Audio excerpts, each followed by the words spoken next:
Hi, everyone. My name is Kelsey Tabella Baxter, and I'm the Volunteer and Development Coordinator here at Sojourner House. Today, I am joined by Sojourner House's Executive Director, Vanessa Volz. Would you like to say hi, Vanessa? Hi, Kelsey. Hi, thank you so much for joining me today. Um, so, we wanted to talk a bit about our COVID-19 emergency fund that was launched in March. So, all of these funds raised go towards supporting victims of abuse during this crisis. And can you tell us a bit more about the fund and why it's so important right now? Yes. So, as soon as the pandemic happened, within a couple weeks, it became very clear to us that the needs of our clients were increasing and changing in some ways. And so we immediately established this emergency fund, which has been extremely helpful to us as an organization so that we can provide additional support to the individuals and families who are reaching out. So the emergency fund is providing us with financial assistance so that we can help clients with rental assistance. So we have many clients that are having a hard time paying their rent because of the economic situation. Maybe they've lost their job or their hours have been reduced. So we're seeing an increase in requests for rental assistance, and we've been able to use emergency funds for that.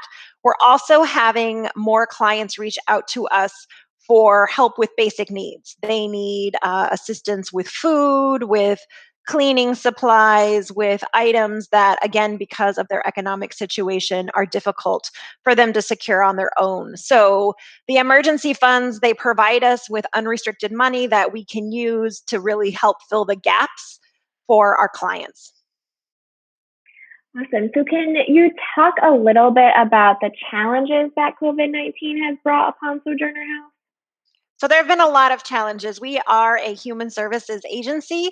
Above all else, we are working with individuals and families, and on a normal day, we are working with many people at many different times. We have a drop-in center where people come in and out all day.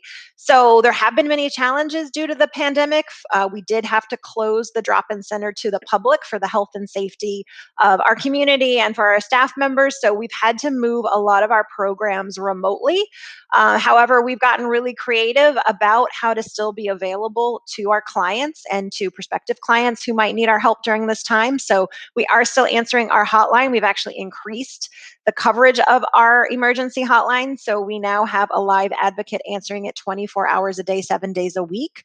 And we are still providing support just through phone or video conference to our clients. We launched virtual support groups a few weeks ago, and those are receiving a lot of responses and interest from the community to participate in those. We are still providing emergency shelter. We have 3 emergency shelters, and we do still have, actually, right now they're all full. All the beds are currently occupied at all of our emergency shelters, and we did just reduce the staffing levels. So we do have staff members checking in, but we just don't have the same kind of presence that we had before. So the work has definitely shifted, but we've gotten really creative about how to still be there for the community, because what we have experienced organizationally is an increase in requests for assistance. So the number of calls on our hotline have increased, the number of requests for clinical help has increased, and so we're doing our best to try to meet the demand.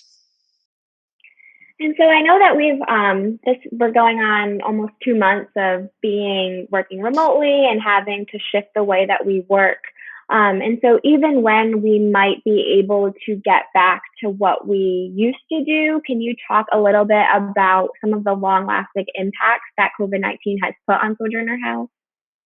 Absolutely. So I think organizationally, it's really caused us to pivot a little bit and to think about new ways that we are performing our and executing our programs. And we've been having a lot of conversations as a staff about our program outcomes and what kind of successes our clients are having.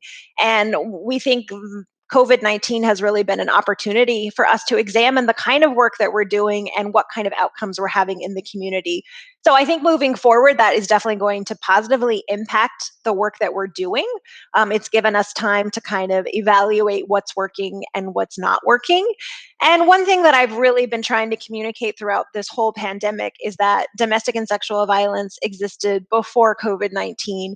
And when everyone is able to leave their homes and go back to work and go back to their favorite restaurant, domestic and sexual violence are still going to be public health issues of epidemic proportions. And so we are still going to need the help of our community to continue serving those who reach out to us and ask us for help.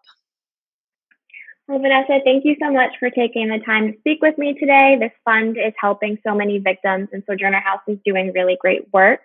The link to donate to the fund is located right below this video, and please make sure to check out our other video interviews with different staff members.